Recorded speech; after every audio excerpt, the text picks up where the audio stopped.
A minha oração é que o Espírito do Senhor fale com você nessa noite. Malaquias 3, a partir do 6, diz assim a palavra do Senhor: Porque eu, o Senhor, não mudo, por isso vós, ó filhos de Jacó, não sois consumidos. Desde os dias dos vossos pais vos desviastes dos meus estatutos e não os guardastes. Tornai-os para mim, e eu tornarei para vós, diz o Senhor dos Exércitos. Mas vós dizeis, em que havemos de tornar? Roubará o homem a Deus? Todavia vós me roubais e dizeis, em que te roubamos? Nos dízimos e nas ofertas. Com maldição sois amaldiçoados, porque a mim me roubais, sim, toda a nação. Trazei todos os dízimos à casa do tesouro, para que haja mantimento na minha casa, e depois fazei prova de mim nisto, diz o Senhor dos Exércitos, se eu não vos abrir as janelas do céu e não derramar sobre vós uma bênção tal, até que não haja lugar suficiente para a recolherdes. Por causa de vós repreenderei o devorador. Ele não destruirá os frutos da vossa terra, e a vossa vide no campo não será estéril, diz o Senhor dos Exércitos. Até aí, pode se assentar, glorificando a Deus em nome de Jesus. Amém. Bom, para quem estava aqui domingo, eu falei sobre Jó, e falei a figura do dízimo ali, o que a figura do dízimo fez na figura de Jó. Não sei o porquê, mas Deus sabe, o Espírito Santo me tocou para voltar nesse assunto, mas de forma diferente. Por isso que eu li o texto clássico sobre dízimos e ofertas em Malaquias 3. Malaquias, ele foi o profeta do Antigo Testamento e ele profetizou no período depois do exílio babilônico. Ou seja, depois que Israel voltou do exílio, voltou da Babilônia, Deus levanta Malaquias para falar com o povo. E um dos problemas que o povo enfrentava era a sua mornidão espiritual. Então o povo, depois que eles voltaram do cativeiro, o grande problema antes do cativeiro era a idolatria do povo. Agora o grande problema depois do cativeiro era a mornidão espiritual. Era que o povo de Israel não estava tão assim interessado nas coisas de Deus e nem na obra de Deus. Então a mensagem de Malaquias ela foi tanto para o povo quanto para os sacerdotes e líderes dessa época. A primeira coisa que me chama a atenção aqui no versículo 6 que eu acabei de ler, fala assim: porque eu sou o Senhor e não mudo, e por causa disso, ó vós filhos de Jacó, vós não sois consumidos. É muito bom saber, ler nas Escrituras, que Deus não muda. Isso é muito bom, sabe por quê? Porque a mesma coisa que Deus gostava há 2000 anos atrás, Ele continua gostando hoje também. Mas também, tudo aquilo que Ele não gostava há 2000 anos atrás, Ele também continua não gostando. Né? Então, graças a Deus que Ele não muda. E Ele um dia resolveu ter misericórdia de mim. E Ele um dia resolveu ter misericórdia de você. Já que Ele decidiu ter misericórdia, Ele não vai mudar de ideia, tirando a misericórdia dEle, tirando o favor, tirando a graça sobre mim e nem sobre você. Graças a Deus, né? Eita, Deus maravilhoso. Ele resolveu ter misericórdia. No versículo 7, fala que Deus está denunciando o povo. Deus está falando que o povo ali, que os sacerdotes, na verdade, estavam longe de Deus. Fala assim: vocês precisam voltar para mim, porque vocês estão afastados. E os sacerdotes falam assim: espera aí, mas em que precisamos voltar? Não estou entendendo. Aqui eu aprendo que uma das posturas do desviado é não saber que ele está desviado. Você pode perguntar para todo e qualquer desviado: você está desviado? Que isso, estou não. Estou aí forte, firme. Mas está desviado. Então, uma das características do desviado é que ele não sabe que ele está desviado. Mas por que eles, os sacerdotes, falavam isso? Por causa do templo. Por causa do templo construído, né? O templo de Zorobabel, que depois foi chamado de templo de Herodes. Porque eles iam todos os dias no culto, eles iam todos os dias no templo. Todos os dias eles faziam seu serviço sacerdotal, todos os dias eles apresentavam ofertas diante de Deus. Então, peraí, se eu vou no culto todo dia, se eu faço as minhas as minhas ofertas todos os dias, se eu trabalho para o Senhor, na casa do Senhor todos os dias, então por que eu tenho que voltar para Deus? Se eu estou inserido na casa de Deus, se eu estou inserido na obra de Deus. Muitas vezes a gente se pergunta isso, eu já me perguntei isso algumas vezes, já me questionei isso, mas eu e você podemos muito bem estar na igreja, no corpo de Deus, fazendo as coisas de Deus, trabalhando para Deus, e ainda assim estar desviado da presença dEle. E é isso que estava acontecendo aqui com esses sacerdotes. Então muita coisa que eu aprendi ao longo da história cai por terra. Como por exemplo, não, você tem que estar firme, tem que estar ativo na presença do Senhor, porque se você não estiver ativo, você acaba perdendo o foco, e perdendo o foco, você desvia. Nem sempre. Os sacerdotes aqui, eles estavam em pleno funcionamento do seu serviço sacerdotal, e ainda assim eles estavam desviados. Como eu falei domingo aqui, sobre a oferta, Deus, quando Ele vai ver a oferta, quando Ele vai receber a oferta, o dinheiro que é colocado ali no saquetel, ele não sai voando para cima, não sai voando nota de dinheiro em direção ao céu. Quando Deus recebe a oferta, é quando ela morre dentro de mim. Quando ela morreu dentro de mim, Deus inspira aquele cheiro suave dessa oferta, aí pronto, eu recebo. Enquanto essa oferta não tiver morrido dentro de mim, é oferta viva. E Deus não recebe oferta viva. Foi o que eu falei no domingo sobre isso. Então muito cuidado para mim e para você estarmos desviados na presença do Senhor. É a mesma coisa que aconteceu com Eva. Já falei isso aqui algumas vezes. Eva, ela falou uma coisa que Deus não disse, sinal que ela mentiu. Então quem mente já é fruto daquele que já está caído. Uai, mas ela mentiu antes de comer do fruto. Sinal que Eva já tinha caído antes de comer do fruto. A ordem de Deus foi muito clara: não coma o fruto, senão vocês vão morrer. Eva disse para a serpente: olha, a gente não pode nem tocar, nem relar a mão a gente pode. Se relar a mão já era. Aí o diabo aproveita, como a pastora falou, e a gente tem que ter certeza, firmeza na palavra que Deus fala conosco. Porque se eu e você não tivermos a certeza dessa palavra que Deus fala comigo, o diabo aproveita esse momento de fragilidade e faz o que tem que fazer. Mas aí Deus fala no versículo 8: mas vocês estão me roubando. Agora eu pergunto para você: algum homem, algum ser humano pode roubar a Deus? Deus sendo um Deus todo-poderoso, infinito, onipotente, eu falar super poderoso, mas Ele é onipotente. Um homem de carne e osso pode roubar a Deus? Sim ou não? Sim, só se Deus deixar. Só se Deus permitir que nós roubemos a Ele.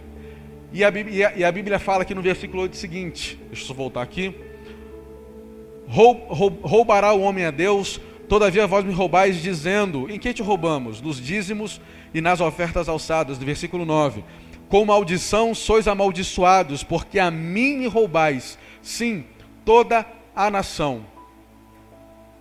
Toda a nação. Então o que eu aprendo aqui? Existe uma bênção pessoal.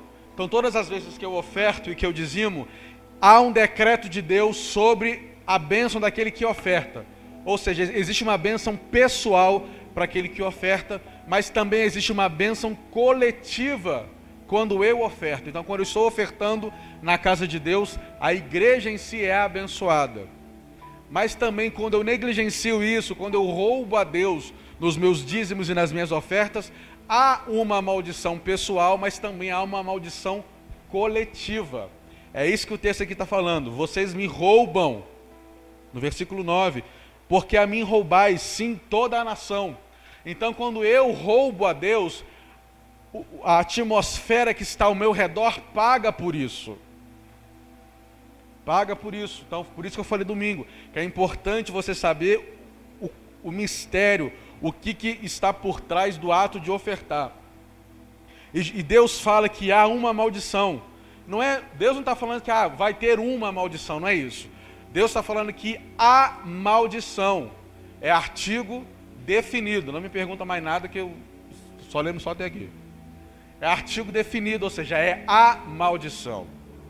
Perguntar para as irmãs aí, quando as irmãs chegam para o marido e compram um sapato caro, aí fala para o marido: quanto que foi? foi X, 350. Você tá doida, mulher? 350 num sapato? O que a mulher fala? Meu bem, não é um sapato, é o sapato. É justamente isso. Não é a maldição, é a maldição.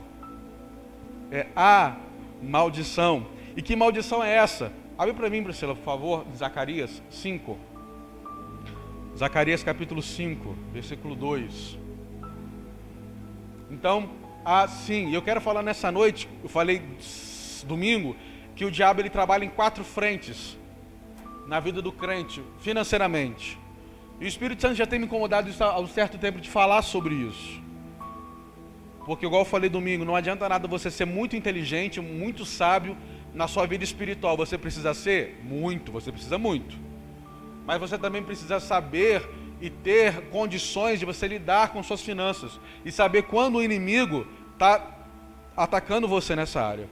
Diz assim no versículo 2: Disse-me um anjo, que vês? O que vês? Eu disse, eu vejo um rolo volante. Ou seja, o que ele está vendo ali é um livro voador.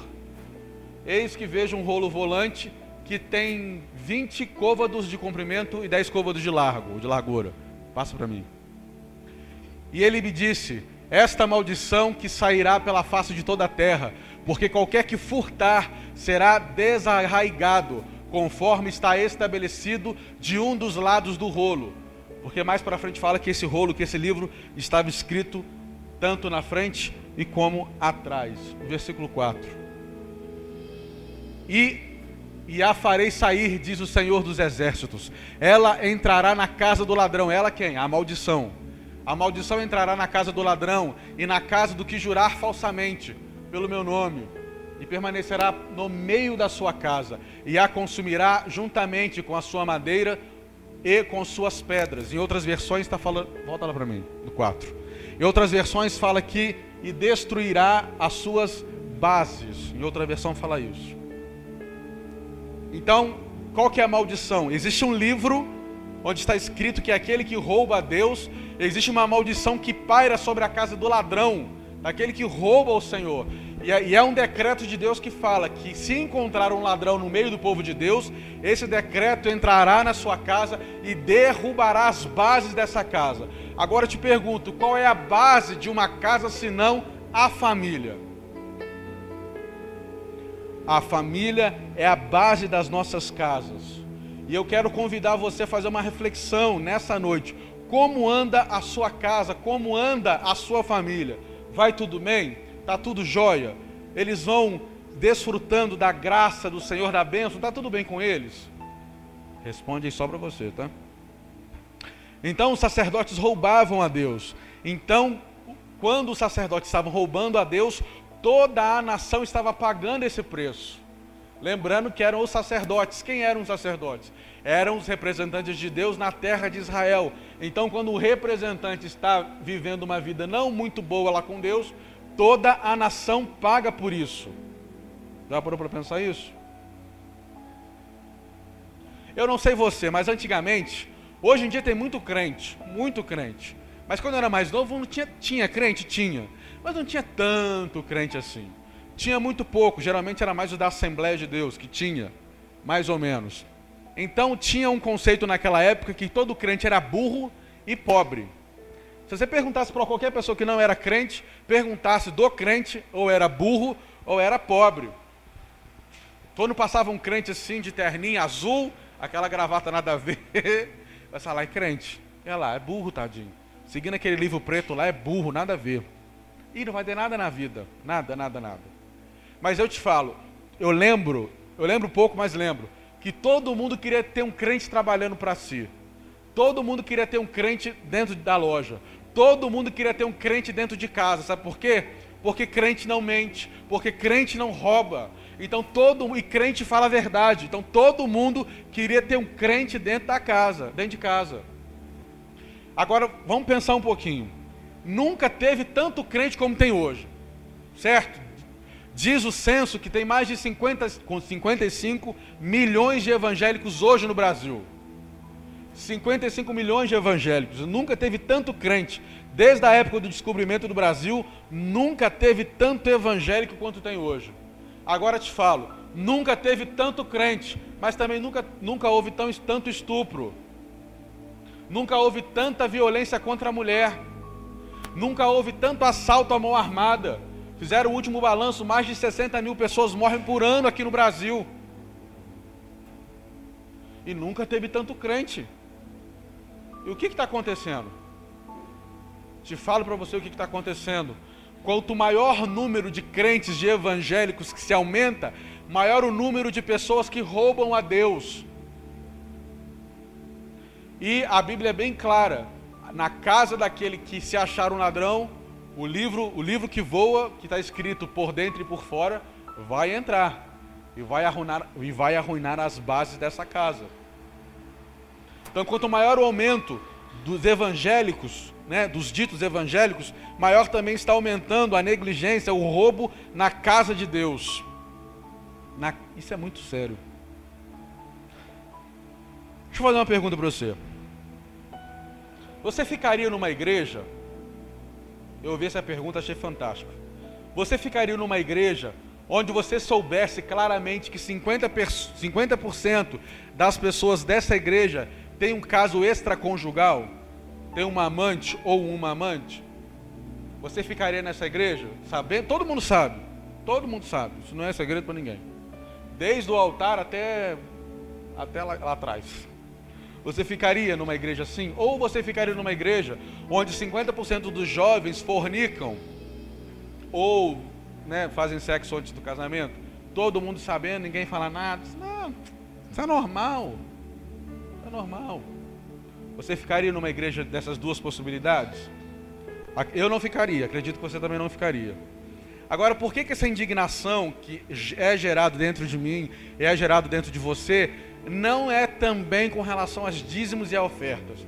Porque no meio das nossas igrejas, fazendo uma comparação muito bruta, muito grossa, 50% dos crentes da igreja não dizimam e não ofertam. E isso é tão pecado quanto adultério, é tão pecado quanto fornicação. É tão pecado quanto. E detalhe, traz maldição não só para a pessoa que é negligente, mas traz maldição para o coletivo. Para o coletivo. Não sei o que estou dizendo, é a Bíblia que está dizendo. Ou seja, o que eu aprendo com isso? A maneira de como me comporto no altar, ou a maneira da forma que você se comporta no altar, você ou amaldiçoa ou abençoa a terra que você vive. Ah não, Diogo, você já está forçando já. Já está forçando, já... Não. Você pode não ter prestado atenção, mas vamos voltar lá no Gênesis. Quando Adão, depois que Adão peca, Deus chega e fala assim: Adão, Adão, onde tu estás? Ah, Senhor, eu me escondi porque eu estava nu e aquela coisa toda. Mas quem te disse que você estava nu? Então você comeu da árvore, do fruto da árvore que eu te proibi de comer? O que Deus fala? Maldita seja a terra por tua causa. Por causa de quem? Por causa de Adão. Não foi por causa da serpente. Não foi por causa da Eva. Foi por causa de Adão. Então Adão, ele se comportou de forma negligente no altar. E por causa disso, ele amaldiçoou a terra em que ele vivia. E isso acontece infelizmente comigo e com você também. Outro exemplo que eu uso aqui é o exemplo do profeta Daniel. Daniel mudou a história da Babilônia. Por quê? Porque ele era um homem crente, ele era crente mesmo. 3 vezes por dia ele orava. Eu queria orar igual esse menino ora. 3 vezes por dia religiosamente. Tentei fazer uma vez, não deu muito certo não. Orar 3 vezes por dia para sempre. Mas só que o meu para sempre durou só uma semana. Não deu muito certo. Mas ele era fiel, 3 vezes por dia. Seja por perseguição, seja lá o que for. E Deus mudou a história de uma nação por causa da fidelidade desse homem. Mudou a história de uma nação por causa da fidelidade do homem. No versículo 10, lá em Malaquias 10, 11, fala assim, versículo 10: Trazei todos os dízimos à casa do tesouro, para que haja mantimento na minha casa, e depois fazei prova de mim nisto, diz o Senhor dos Exércitos. Se eu não vos abrir as janelas do céu, e não derramar sobre vós bênção tal, até que não haja lugar suficiente para recolherdes, por causa de vós repreenderei o devorador. Ele não destruirá os frutos da vossa terra, e a vossa vide no campo não será estéril, diz o Senhor dos exércitos. Deus está falando assim: trazei todos os dízimos. A gente lê meio errado esse versículo. A gente lê assim: trazei todos os dízimos. Mas sabe qual é a forma correta de a gente ler? Trazei todos os dízimos e as ofertas. Porque a gente lê, trazei todo o dízimo. Aí fala, trazei todos os dízimos à casa do tesouro. Trazei todos os dízimos à casa do tesouro. Por quê? Aí muita gente lê esse versículo e fala assim: não, mas Deus tem que abrir, rasgar janelas do céu para me abençoar. É verdade, mas tem uma condição para isso. Qual que é a condição? Quando todos trouxerem o dízimo até a casa do tesouro. E mesmo você trazendo o dízimo até a casa do tesouro e Deus não te abençoar, aí sim, você pode fazer prova de Deus. E se Ele não abrir e não rasgar a janela do céu, a tal ponto, o versículo fala aqui, ó, derramar bênção tal que não haja lugar suficiente para recolher. Então qual que é a condição? Quando todos trouxerem o dízimo. Agora, se eu trago, isso, o que eu vou falar agora no ambiente da igreja, se eu trago o dízimo, há uma bênção para mim? Ah, claro, porque eu estou ofertando. Então, há uma bênção pessoal para mim. Pode ter uma bênção coletiva? Eu não sei. Não sei se tem. Não sei.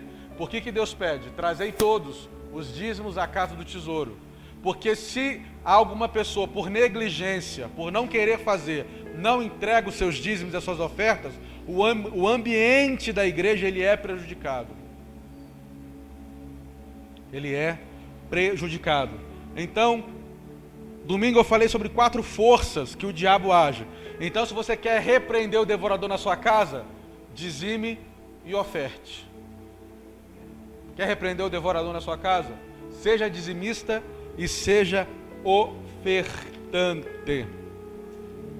Vamos ver os outros aí então. Tem mais 3 demônios que nós precisamos vencer. Porque não adianta nada eu vencer só o devorador, mas ainda há o migrador, o cortador e o destruidor, que agem também na área financeira do crente. E eu e você precisamos aprender, em primeiro lugar, como é que ele age, para depois lutar contra essa frente do mal. Abre para mim, Priscila, por favor, Marcos 5. É um texto muito conhecido. Eu vou começar lendo para não perder tempo. Marcos, capítulo 5. É o episódio do endemoniado de Gadara. Marcos 5:1. E chegaram ao outro lado do mar, a província dos Gadarenos. E saindo ele do barco, ele saiu logo ao seu encontro dos sepulcros um homem com espírito imundo, o qual tinha sua morada nos sepulcros, nem ainda com as cadeias o podiam alguém prender. Porque tendo sido muitas vezes preso com grilhões e cadeias, as cadeias foram por ele feitas em pedaços, os grilhões em migalhas, e ninguém podia amansar. Andava sempre de dia e de noite clamando pelos montes e pelos sepulcros, ferindo-se com pedras. E quando viu Jesus ao longe, correu e o adorou. Clamando com grande voz, disse: O que tenho eu contigo, Jesus, Filho do Altíssimo? Conjuro-te por Deus, que não me atormentes. Porque ele dizia: Sai deste homem, espírito imundo. Perguntou-lhe: Qual é o teu nome? E lhe respondeu: Legião é o meu nome, porque somos muitos. Rogava-lhe muito que os não enviasse fora daquela província, uma grande manada de porcos. E todos aqueles demônios lhe rogaram, dizendo: Manda-nos para aqueles porcos, para que entremos neles. E Jesus logo lhe permitiu. E saindo aqueles espíritos imundos, entraram nos porcos, e a manada se precipitou em um espinhadeiro no mar. E eram quase 2.000 porcos, e se afogaram no mar. Eu sei que você já conhece esse texto, eu quis ler, porque tem alguns detalhes que eu preciso chamar a sua atenção. A Bíblia fala desse homem, e esse homem era possesso por mais de 2.000 demônios. Algumas pessoas falam 2.500, 3.000, não tem o número certo, mas fala que é bastante. Agora uma pergunta que faz a gente pensar um pouquinho. Por que Jesus permitiu que os demônios que estavam no Gadareno fossem para os porcos? Por que Jesus não mandou logo esses demônios para o abismo? E por que Jesus permitiu que esses demônios fossem para os porcos. Não sei se você vai lembrar, mas em Israel era proibido criar porcos. Era proibido criar porcos em Israel. Perdão, Gadara no Novo Testamento é a terra de Zebulon e a terra de Naftali. Eram terras além do Jordão, depois do Jordão. Então, depois se tornou a terra de Gadara. Então, o que estava acontecendo ali? Os judeus gadarenos, eles estavam criando porcos ali, sabendo que existia uma regra na lei de Moisés, que não podia criar porcos. Hoje em Israel, as pessoas criam-se porcos lá. Mas o que eles fazem? Eles criam os porcos no ar. O porco não pode colocar o pé na terra de Israel. Mas eles criam porcos e vendem suas carnes para as nações ali próximas. Tanto que o porco não faz xixi na terra de Israel. O porco não toca na terra de Israel porque é sinal de maldição. Mas eles criam porcos lá. Então os rejeitos, as fezes, a urina do porco, eles acumulam em algum lugar apropriado e eles jogam lá na terra lá dos muçulmanos lá. Eles jogam lá. Achei isso fantástico. Eles jogam lá. Mas a mesma coisa que acontecia também na terra de Israel nesse período aqui. Ou seja, existia um homem que era dono desses porcos e que ele estava lucrando ilicitamente. Ele estava lucrando de uma maneira ilícita. Por quê? Porque a lei falava que não podia criar porcos. Então ele estava ganhando dinheiro de forma ilícita.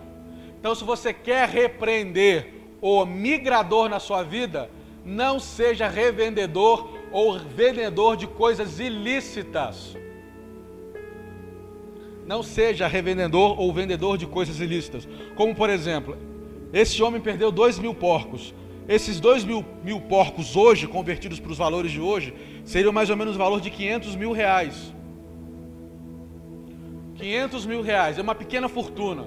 90% da população brasileira nunca vai ver esse dinheiro na vida. 500 mil conto é 500 mil conto, gente. É muita grana. Ou seja, o que aconteceu com ele? Ele acordou rico e dormiu pobre. Ele acordou rico e dormiu pobre. Por quê? Por que Jesus permitiu isso? Os demônios entrarem nos porcos? Porque não era permitido a prática da criação de porcos em Israel. Ou seja, o que eu aprendo com isso? O crente não pode lucrar, não pode ganhar dinheiro com coisa ilícita. Deixa eu ilustrar aqui. O crente não pode ganhar dinheiro com jogo de bicho. O crente não pode ganhar dinheiro com jogos de azar. O crente não pode ser agiota. O crente não pode sonegar impostos. O crente não pode ir lá no Paraguai comprar coisa pirata e revender aqui. Não pode. O crente ele não pode pegar objetos roubados, sabendo que é roubado, e revender. O crente não pode pegar coisas falsificadas para vender ou para revender. Roupas, tênis, é maravilha. Rapaz, tô com um tênis da Reebok aqui, ó. É de Deus, em pichincha. Quanto que é? Quanto que é? Não, 50 conto você leva. Mas só que o original custa 300, 350. Então não pode, não pode. Então, quer tirar o migrador da sua vida? Seja correto nas suas finanças, seja correto nos seus negócios. Aí entra telecena, um monte de coisa aí. Entra raspadinha, entra um monte de coisa. Não pode. Então, qual que é a ação do migrador na vida do homem? É quando o homem um dia está bem, hora está bem e hora está mal. Um mês está bem e 2 meses está ruim. Essa é a ação do migrador na vida financeira do crente. Uma hora, nossa, eu estou com dinheiro, nossa, maravilha. Mas 3 meses passa aperto.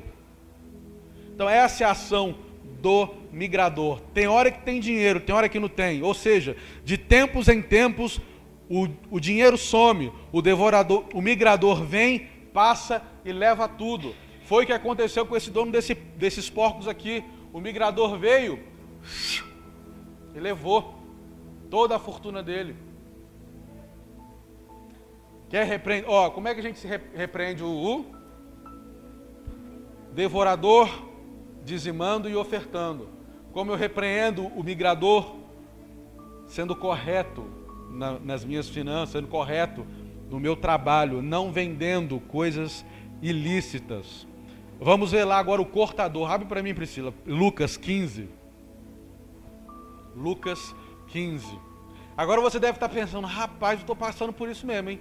Um dia eu tenho dinheiro, outro dia não tem, tem mês que tem mês que não tem. Rapaz, ó. Ah, mas isso tudo é ação demoníaca? Não vou ser irresponsável para falar que é. Pode ser desorganização, pode ser falta de planejamento financeiro, pode ser.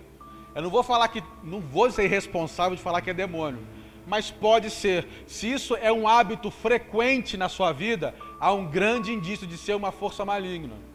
Há um indício. Versículo 11, por favor, nem falei, né? Versículo 11, vou ler ali no projetor. E disse, um certo homem tinha 2 filhos. Passa para mim.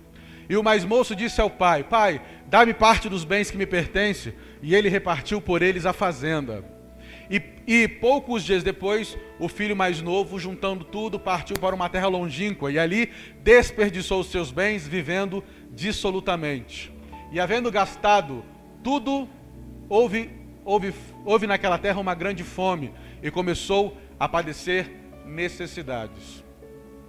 Volta ao 14 para mim. Engraçado, olha que interessante, ó. E havendo ele gastado tudo, houve naquela terra uma grande fome. Por que não teve fome quando ele tinha dinheiro?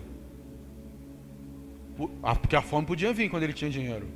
Por que justamente a fome veio quando ele gastou tudo, não tinha mais nada? É porque Deus sabe a hora certa de me pegar e pegar você. Deus sabe o momento certo de tratar comigo e contigo.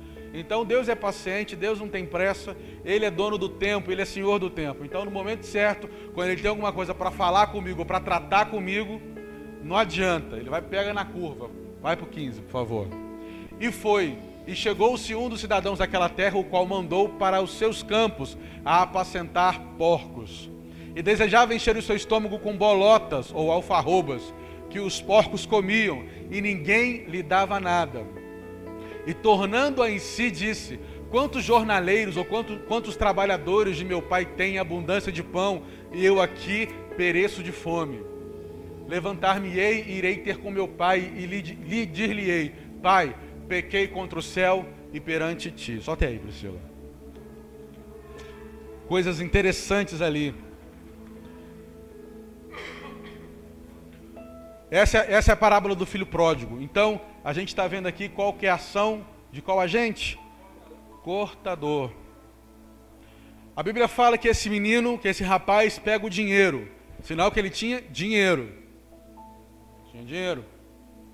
Ele vai para uma terra longínqua e gasta tudo do jeito que ele quiser. Gasta tudo, com farm, mulherada, PlayStation, Xbox, gasta com o que ele quiser. Mas chega um momento que ele se vê sem dinheiro. Ele se vê sem dinheiro e ele para e pensa, ele queria comer a comida dos porcos. Lembrando que na primeira passagem tinha porco envolvido, na segunda também tem. Ou seja, ele queria comer da comida dos porcos, mas aqueles homens não deixaram ele comer da comida dos porcos.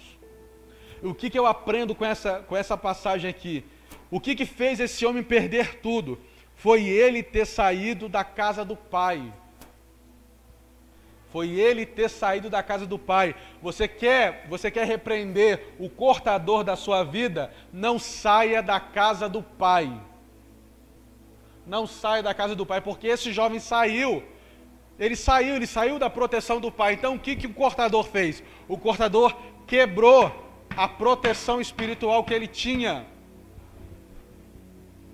Ele quebrou a proteção espiritual que ele tinha. Então, foi fácil ele agir tomando tudo. E como é que o cortador age?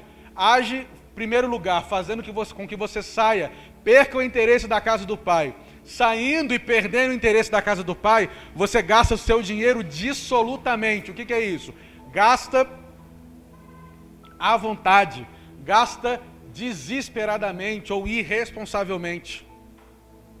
Irresponsavelmente. Essa é a ação do cortador na vida daquele que age. Não sei se você conhece uns crentes assim, né? Saiu da casa de Deus, deve Deus e o mundo. E como é que é a ação desse cortador também? É quando o crente aparece raras vezes na igreja. É quando o crente aparece no culto de Santa Ceia, porque tem que bater cartão. Santa Ceia, não posso ficar sem um revestimento espiritual, mas fica 3 meses fora. Eu particularmente não entendo muito isso, mas tudo bem. Quando só vem na Santa Ceia, ou vem de tempos em tempos, pela misericórdia de Deus, então o espírito cortador age assim. Detalhe, e essas pessoas que se afastam da casa de Deus, sempre tem um motivo de trabalho.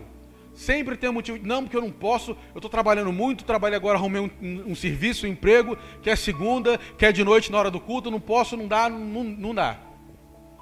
Agora eu te pergunto, faço você pensar, essa pessoa que trabalha de segunda a segunda, nunca tem mais daquele que trabalha de segunda a sábado. Já reparou isso? Aquele cara que trabalha, aquela mulher que trabalha de segunda a segunda, rala, não vem culto, falta culto porque não pode estar trabalhando, ele não tem mais daquele que trabalha até sábado, ou até sexta. Por quê? Porque ele rouba um dia de Deus achando que ele vai ganhar. E acaba não ganhando. Então você vê gente que, rapaz, o que você está fazendo? Você está sumido? Ih, rapaz, trabalhando de segunda a segunda. Você pode contar, a pessoa que trabalha de segunda a segunda, você pode ter quase certeza. Tem um migrador ali, fungando ele ali. Então quer barrar o migrador da sua casa? Não saia da casa do Pai. Não saia da casa do Pai. Está vendo como é que é importante eu e você sabermos como é que é a ação do inimigo na nossa vida financeira? Te garanto que você ficou surpreso com com o que a Bíblia acabou de te falar, só estou te passando. Rapaz, é mesmo esse negócio aí, faz sentido, hein? Faz sentido esse negócio. Vamos para o último e o mais perigoso. Abre para mim, Priscila, Gênesis 13. É o destruidor. O espírito destruidor. É o mais perigoso deles. Gênesis 13, a partir do 7. E houve contenda entre os pastores do gado de Abrão e os pastores do gado de Ló. E os cananeus e os perezeus habitavam então na terra. E disse Abrão a Ló: ora, não haja contenda entre mim e ti, entre os meus pastores e os teus pastores, porque somos irmãos. Não está toda a terra diante de ti? Eia, pois, aparta-te de mim. Se escolheres a esquerda, irei para a direita. E se a direita escolheres, eu irei para a esquerda. 10. E levantou Ló os seus olhos e viu toda a campina do Jordão, que era toda bem regada, antes do Senhor ter destruído Sodoma e Gomorra, e era como o jardim do Senhor, como a terra do Egito, quando se entra em Zoar. Uma história também que você conhece, que fala sobre Abraão e Ló. Quem que tinha a bênção de Deus? Quem? Abraão tinha a bênção de Deus. Ele era abençoado por Deus, porque lá em Gênesis 12 fala: eu te abençoarei aqueles que te abençoarem, e amaldiçoarei que te...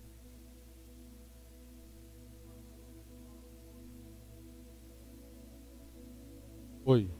A bênção estava sobre ele. A bênção estava sobre Abraão. Então Ló, ele estava próximo a Abraão. O que eu aprendo? Quando eu estou perto de gente abençoada, a bênção dessa pessoa acaba respingando em mim. Quando eu estou perto de gente abençoada, eu sou abençoado por causa daquela pessoa. A bênção dela acaba respingando em mim. Mas Ló tinha o mesmo problema que alguns crentes têm hoje. Tem o mesmo problema de hoje. Porque eu não posso prosperar um pouquinho, que eu quero seguir meu caminho com as minhas próprias pernas.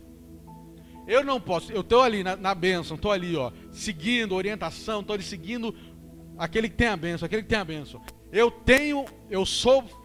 fico próspero um pouquinho, já sei me cuidar. Já sei de tudo como é que funciona esse negócio aqui. Já sei. Não precisa mais me ensinar. Fiquei 3 meses com Abraão, já aprendi tudo. Já aprendi tudo com ele. Ou seja, então Ló que era o abençoado, entre aspas, ele se beneficiava da bênção, da riqueza de Abraão. Ou seja, quando eu acho que eu sou abençoado, quando a bênção está comigo mesmo, sendo que ela não está, eu acabo sendo ingrato. Ingrato. A ingratidão atrai o destruidor. A ingratidão atrai o destruidor. Ah, não, agora você está forçando mesmo. Tô não, querido, vamos pensar um pouquinho. Obrigado, Priscila. Ó, até melhorou minha voz. Ló entra em Sodoma milionário. Rico.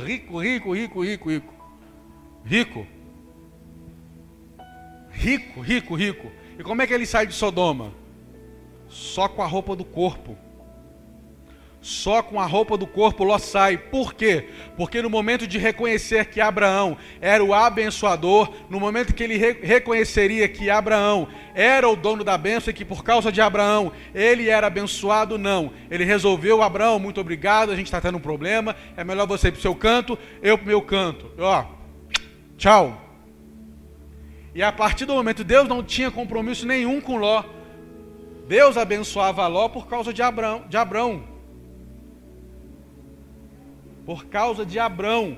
Então, se você quer repreender o destruidor da sua casa, não seja ingrato com aquele que te abençoa.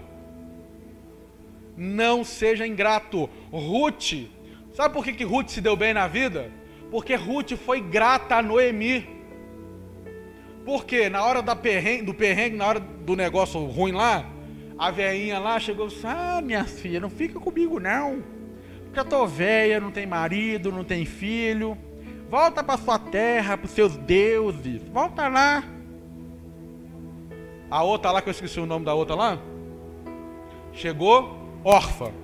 A Orfa chegou lá: não, minha sogra, que isso, não é assim não. Não, minha filha, vai. Ah, então tá bom, né? Tá bom. Né? Ah, então tá, né? Mas muita gente critica a órfã. Eu vou até defender ela aqui. Muita gente critica a órfã achando que, ah lá, miserável, deixou a velha, porque ela não sabia o que ia acontecer. Ruth também não sabia. O comportamento de órfã foi um comportamento normal. É um comportamento que eu e você teríamos normalmente. Por exemplo, você trabalha numa empresa, você vê que a empresa está quebrando, está falindo. Ih, rapaz, o negócio está quebrando, hein? Vou pedir minhas contas antes que eu tome prejuízo também. É ou não é? Claro que é, ué. Agora a Ruth não. Onde você foi, eu vou. Seus parentes são meus parentes, seu Deus é meu Deus, sua terra é minha terra. Tamo junto. E detalhe, uma coisa interessante no texto, que quase ninguém repara, é que quando Ruth vai para a terra de Israel e conhece aquele homão bonito chamado Boaz, o que acontece? Deus tinha preparado o marido para as duas. Porque no final do livro de Ruth fala que tinha um resgatador antes de Boaz. Que era para quem? Para a órfã. Nossa, arrepiei tudo aqui agora. Que era para a órfã. Era para a órfã. Então, se a órfã tivesse mantido firme, Deus ia abençoar tanto uma quanto outra. E os dois homens eram riquíssimos. Mas a Bíblia fala que a órfã, poxa, né? Essa velha não vai me dar nada. Então tá bom. E ela se esqueceu do tempo que ela ficou dependente do filho. Do filho dependente não, mas que ela aproveitou da casa de Noemi, que o filho cedeu o filho para ela, que ela aproveitou que a Noemi, através do filho, abençoou a vida dela. Aqueles 10 anos que ela passou em Moabe, nada. Acontece ou não acontece comigo, com você, ou você conhece alguém assim? Você ajuda uma pessoa, ajuda. Quando você não pode ajudar uma vez, olha lá, sabia, miserável, quando eu mais precisava não me ajudou. Uai, mas e os outros 10 anos? Não, mas agora eu preciso mais. É ingratidão, e ingratidão abre porta para quem? Para o devorador. Você pode contar, querido, toda pessoa ingrata, pegar o exemplo de igreja, Quando geralmente há ingratidão, onde há rachadura igreja, quando o rebelde abre o ministério, você pode contar, que não dura poucos anos. Por quê? Porque a ação do destruidor está ali na vida dele. Então quer repreender o devorador? Dízimos e ofertas. Quer repreender o destruidor? Não seja ingrato.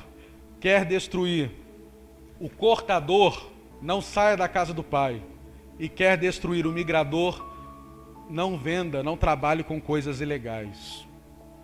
Priscila, tem um vídeo aí que eu coloquei na área de trabalho.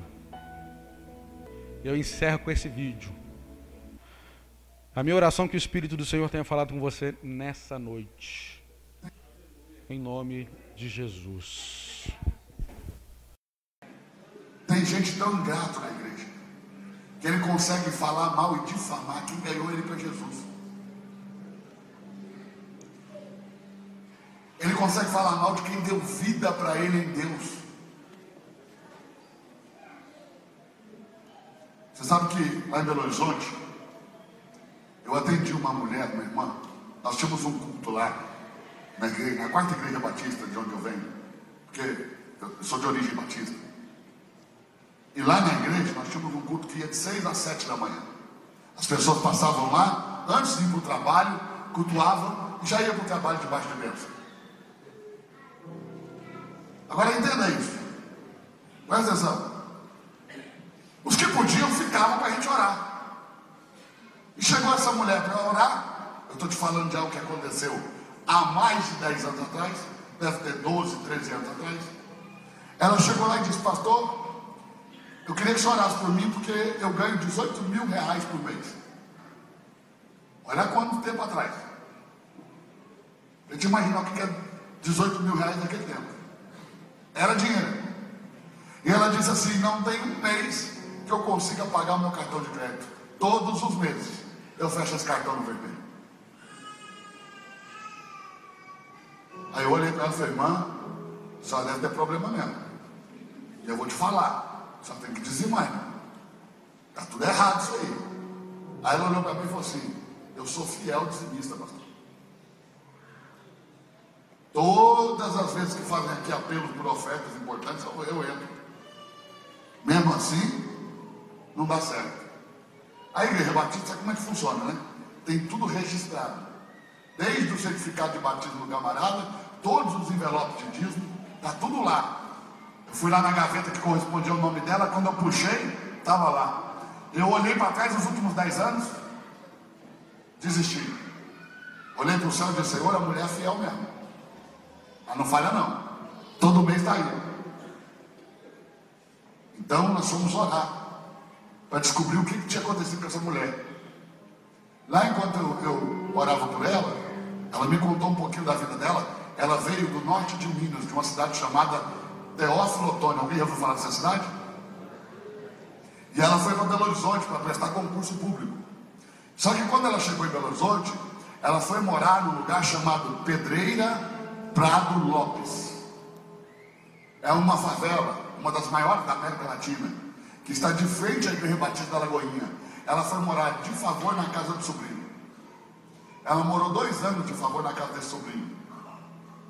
Quando ela passou no concurso, ela mudou para Pampulha e largou lá na favela o sobrinho com a família. E aí, nós orando, o Espírito Santo falou: Eduardo, o problema dela é que ela repreendeu apenas o devorador, mas o destruidor tem agido na vida dela, porque ela tem sido ingrata com esse sobrinho. Porque às vezes você é ingrato e pensa que ninguém está vendo. Deus está vendo. Deus conhece a sua ingratidão. Deus sabe quando você fica aí.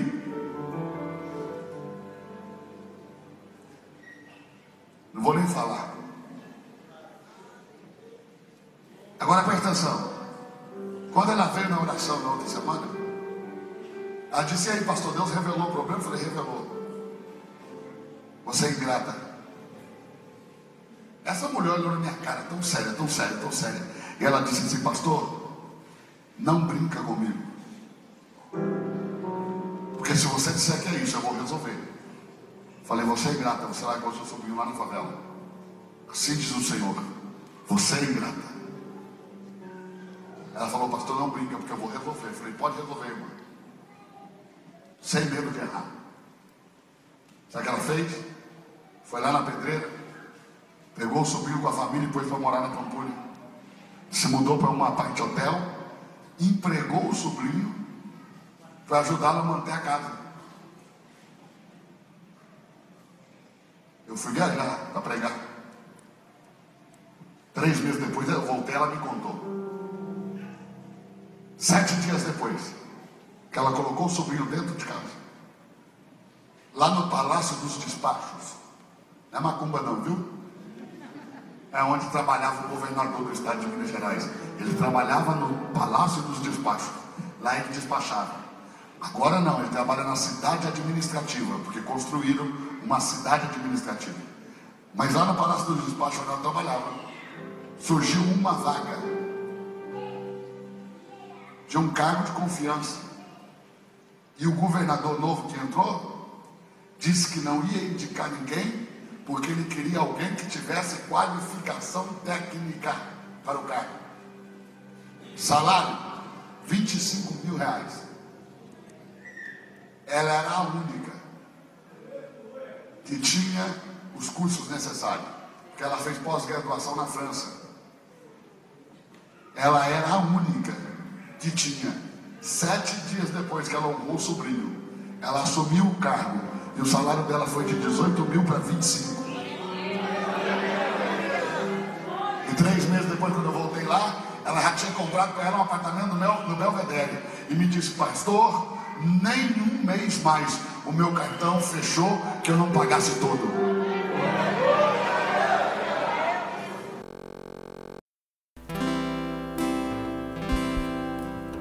Aleluia.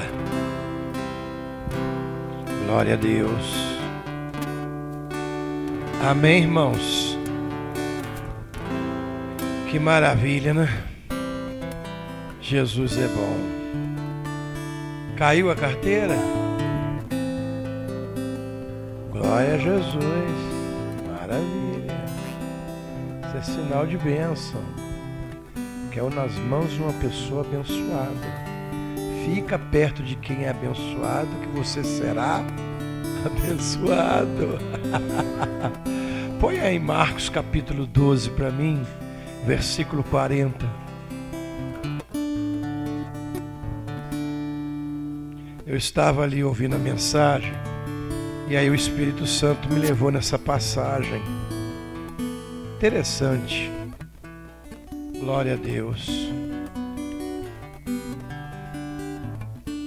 Achou?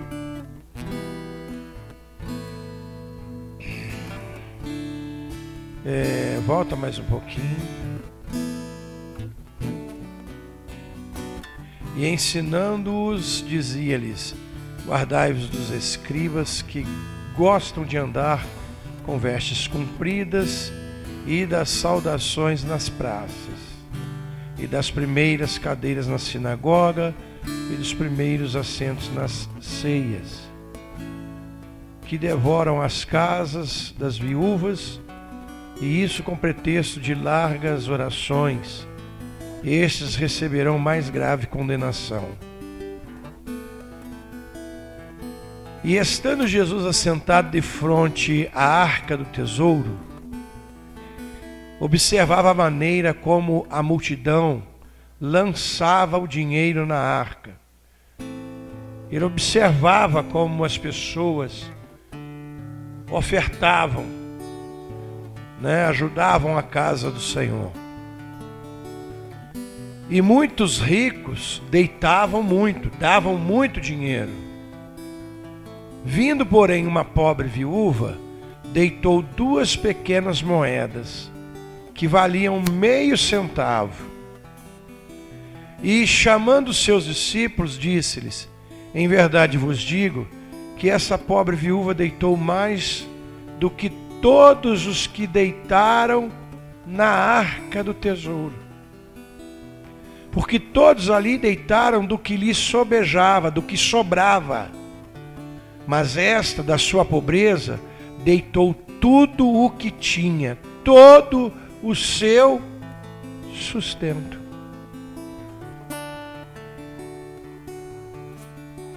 Eu tenho visto hoje em dia, irmãos, muitos crentes reclamar de dízimo.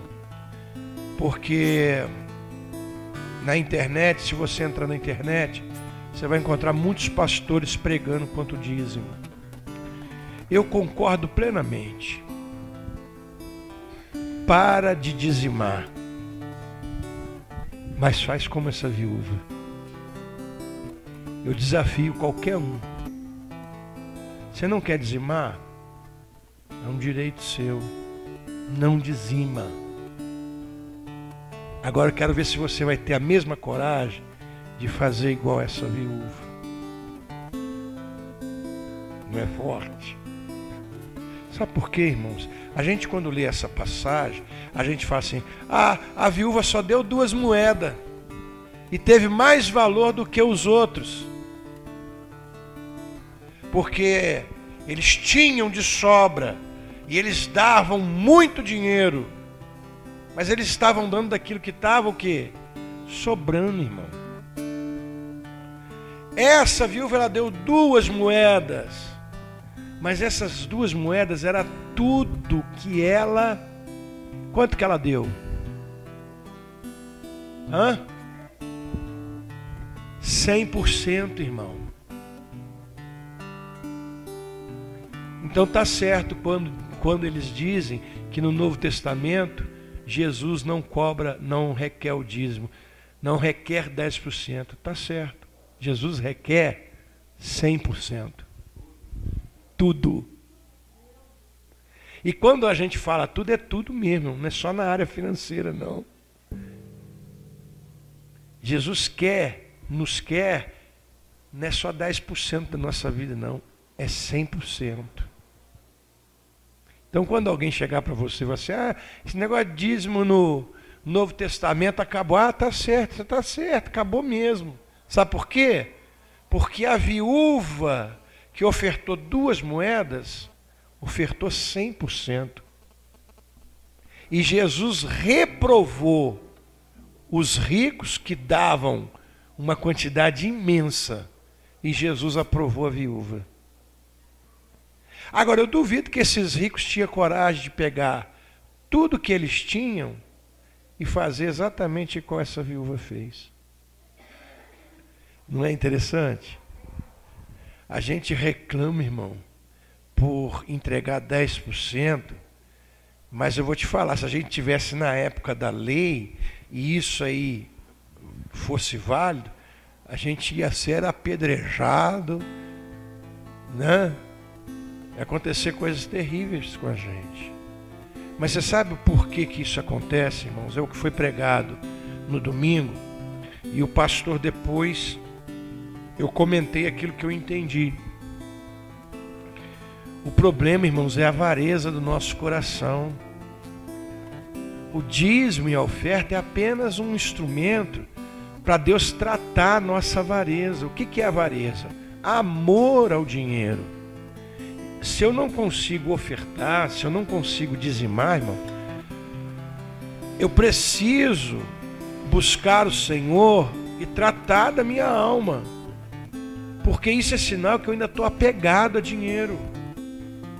Eu estou apegado a bens materiais. Isso significa que o meu coração está inclinado para mamon. Essa viúva, irmãos, ela pegou tudo que ela tinha, o salário dela todinho, e dizimou e deu na casa do Senhor. A gente aqui, a gente não entra muito nesse assunto, né? Mas eu fico admirado, irmãos, que o pastor tem acesso à tesouraria.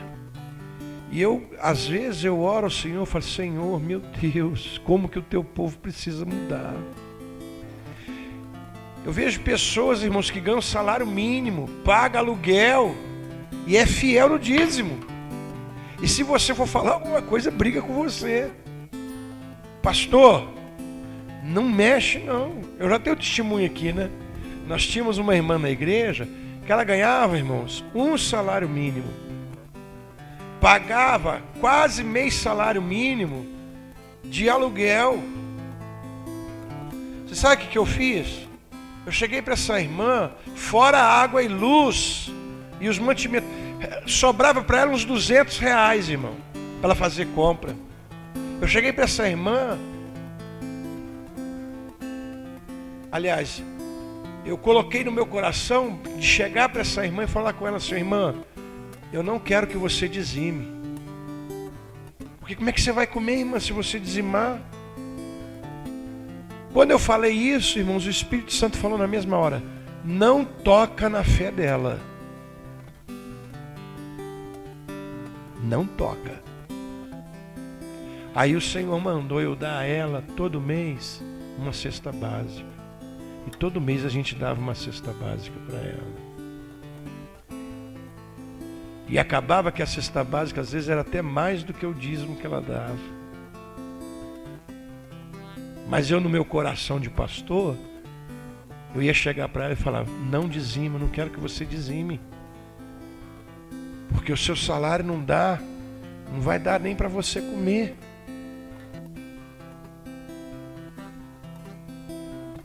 E o Espírito Santo foi e me repreendeu.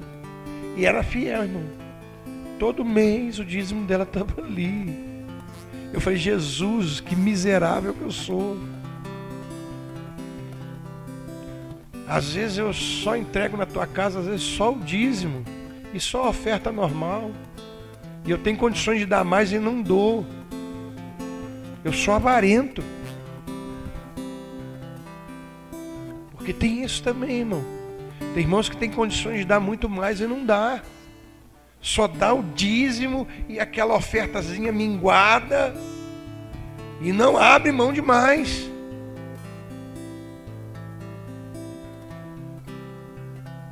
E a gente pensa que está fazendo muito, irmão. E não está. Não está. Não, eu dou o meu dízimo, eu dou a oferta na igreja. A gente está muito longe, irmão. No Novo Testamento eles vendiam as propriedades deles e davam o dinheiro nas mãos dos apóstolos, e os apóstolos repartiam. E era muito dinheiro, né? O crente hoje, para tirar um pacote de arroz da sua casa para dar para um irmão que está em necessidade, é uma luta, irmão. E às vezes está sobrando. Às vezes nosso guarda-roupa está cheio de roupa, irmão, que a gente já não usa. Tem 10 anos que a gente não usa.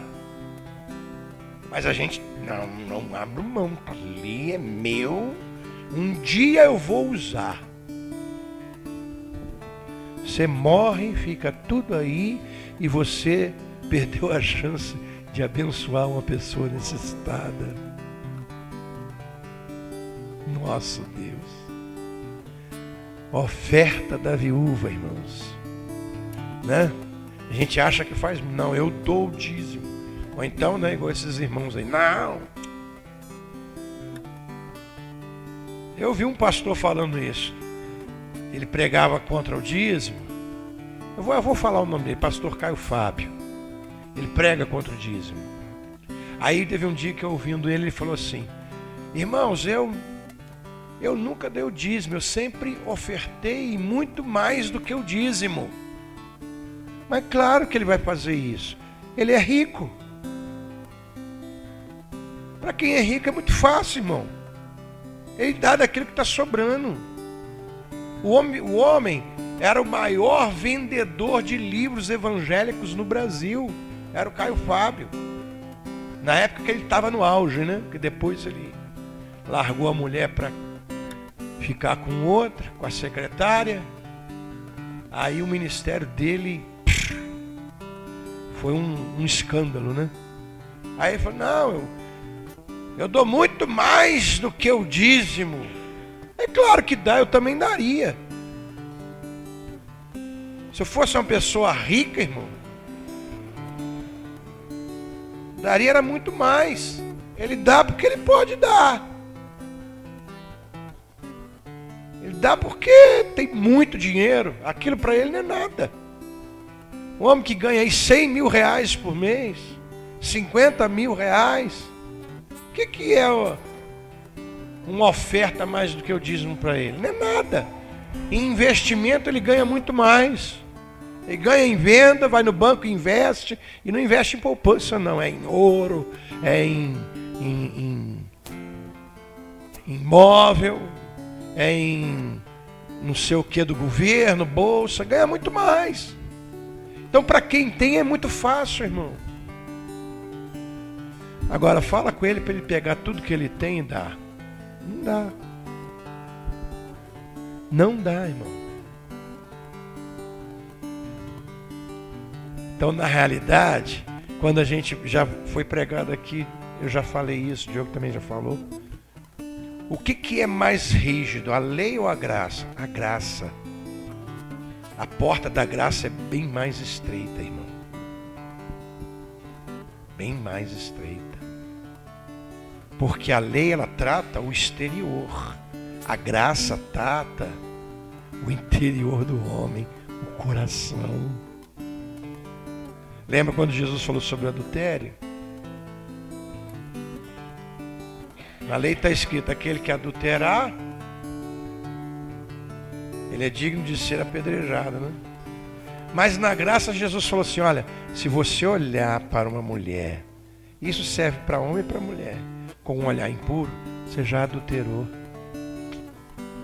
A graça, irmão, vai lá dentro. E a graça sonda a intenção do nosso coração. Por isso que naquele dia tem muito crente que vai ser pego de surpresa. Mas Senhor, o teu coração não estava em mim. Na internet também está uma moda aí de dizer o seguinte, a unção que te acompanha é a unção que você respeita. E essa frase está errada. A unção que te acompanha é a unção de quem você serve.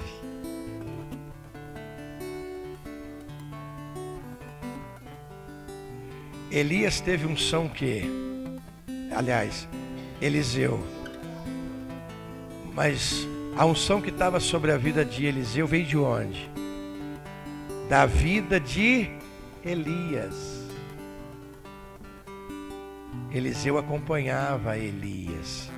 Eliseu servia a Elias. A unção que estava em Elias foi transferida para ele. A unção que estava sobre Moisés foi transferida para Josué. Lembra quando Moisés desceu do monte? E o Senhor mandou transferir da unção, parte da unção que estava nele para os sacerdotes? A unção que acompanha você é a unção que você serve. Sabe por que aqui na igreja tem muitos pregadores? Porque é a unção que tem na minha vida. A unção de pregador, de profeta. Aleluia. Se você serve o pastor, submisso a Jesus, Jesus está em primeiro lugar, tá, irmão? Entende isso? A unção que está na minha vida te acompanha, irmão. Entendeu? É assim.